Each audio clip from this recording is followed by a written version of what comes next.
कुर्बान जाऊं मियाँ साहब क्या खूब कहते हैं, आले औलाद तेरी दा मंगता मैं कंगाल ज़यानी पाओ खैर मोहम्मद ताई सदका शाह जेलानी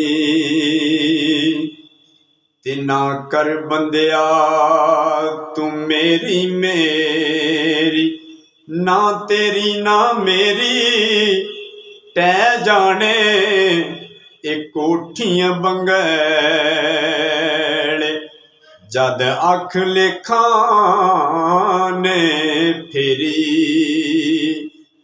ते ए दुनिया एक मुसाफिर खाना कोई आवे कोई जावे की मजाल मुहम्मद बख्शा कोई पक्के डेरे लावे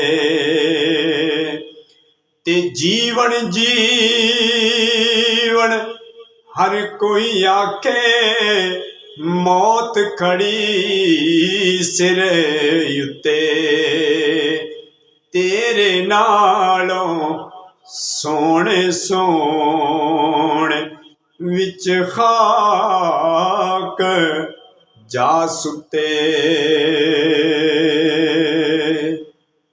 केड़ी गल दा मान है तैनू।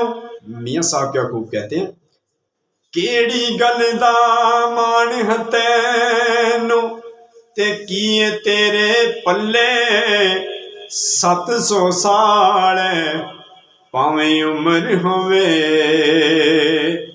जाना फिर मिट्टी दे थले।